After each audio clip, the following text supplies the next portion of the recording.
When you dream, dream big, as big as the ocean blue. Good morning, Cindy. Thank you for letting me come into your classroom today. Thank you, Chris. I am going to have this opportunity to highlight students and your program. Can you tell us a little bit about your program and what RAP stands for? Oh, I certainly would love to.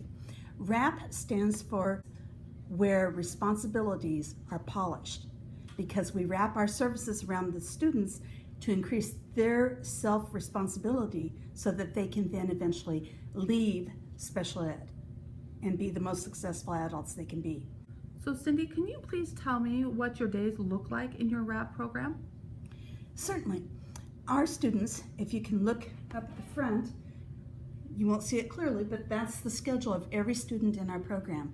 The asterisks are for when they are out in general education.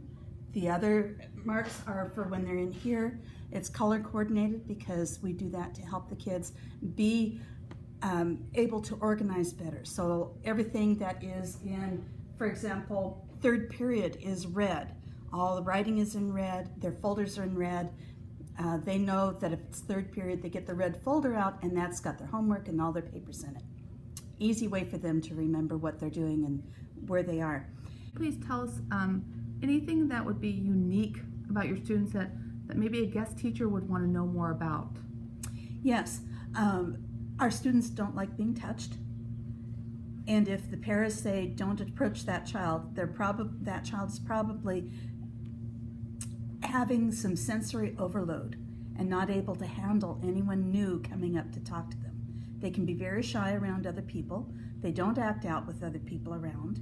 They save that for me because it's a safe environment, or for the paras who are very instrumental. The students here sometimes will talk back, sometimes they'll argue, mainly because they're feeling overwhelmed. There are one or two that need that discussion time to be able to get through to settle down and work. Any more advice do you have for a guest teacher if they were coming into your classroom? What words would you like to leave them with? I'd like to say don't use a lot of humor, because my students don't always understand the humor and they take it seriously. Be upfront, be blunt. If you don't like what the kid is doing, you can say how it affects you. That often will stop the student and have them reflect on their behavior. If you don't feel good about that, then just say, I choose not to engage at this time, and walk away. That's perfectly okay to do. Okay, fantastic. And would you recommend that a guest teacher accept this position? Oh, definitely. They're a wonderful group of kids, and every guest teacher I've ever had has always left lots of compliments. Fantastic. I so appreciate you taking the time to talk with us today. Thank you. Thank you, Chris. Really helpful to me. It's almost like if a person comes in and takes my spot, I see myself as a student, because a lot of kids will say, what are you doing? And I said, I'm doing everything you're doing. So that person needs to come in.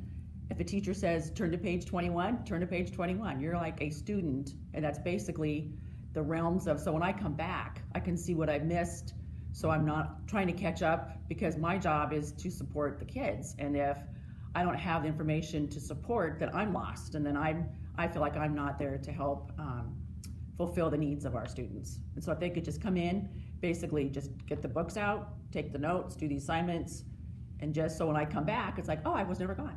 Everything's right there the way I left it. Exactly. So that's a big help, is just pretend like you're a junior high student for a day. What is your dream or goal for your students in that class? Now, obviously, each child is different and they have unique goals, but generally speaking, what are some dreams and goals you have for your students? That they don't need us anymore. Yeah. Fantastic. As much as we want to keep them forever, sometimes, it's good to know that then we know we've done our job. Absolutely. Yeah. It's really exciting when you come in and they run right up to you and say, I did my work, I got my book report done, and without you even having to say to them, did you do it? Did you get it done? Are you on time? But they've actually taken the initiative to do something without you having to ask them. Especially if it's a student that's never really done homework or never studied for tests or never been responsible for themselves when they walk in the next morning and say, Miss Haig, I studied for my test, and then they get an A on that test.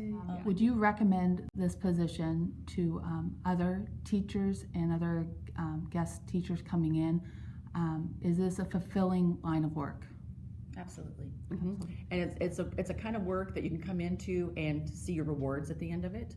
It's also something that I think some people think if you're in a special named program that it's more difficult than it is, and this program's not at all. Right. It's not a scary program. It's not a physical program. It's just one that you really need to understand where the kids are coming from and just be able to relate to their needs.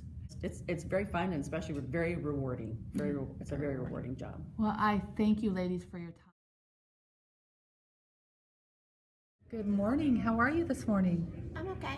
Good. Can you tell me your name and your age, please? My name is Savannah, and I'm 14 years old. Thank you, Savannah. Could you please tell me about your school, Ferrucci Junior High. Ferrucci Junior High, and what program are you in? The rap program. Can you, my friend, tell me about something that is easy and maybe something that's a little challenging for you? What's easy for me is lunch. Lunch. That sounds like a typical junior high response. Lunch. Challenging for you. What class do you go to that you think is a little challenging? In my opinion, for me, it's science and social studies. Science and social studies. I agree. Those can be very challenging.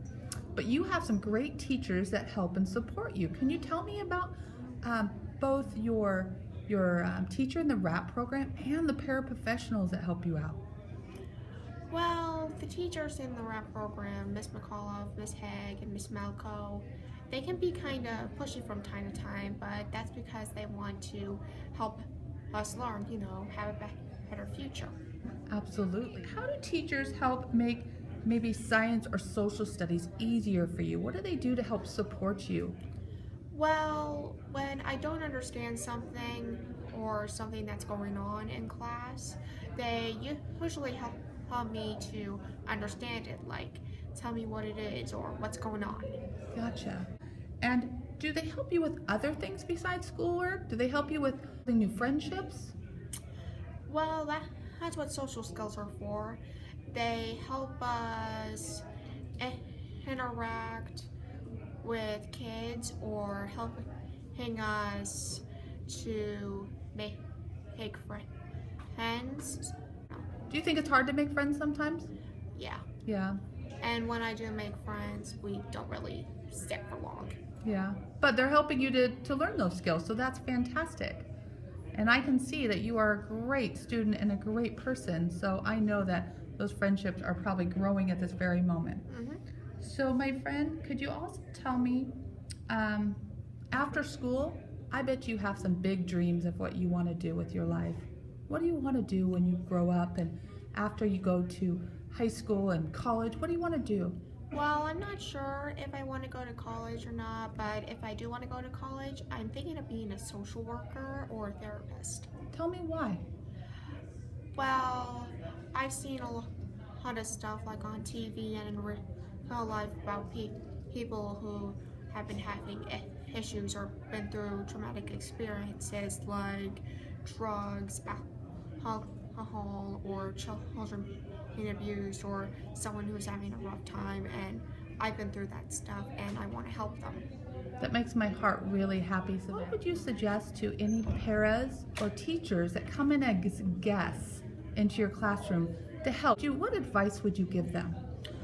My advice would to be, if a kid is in our class and they're kind of going a little crazy, like they're getting mad or upset, try to give them like a 2 to 3 minute break for them to calm down so they can get back to work. Do you think that teachers and paraprofessionals that come in as guests would like your classroom?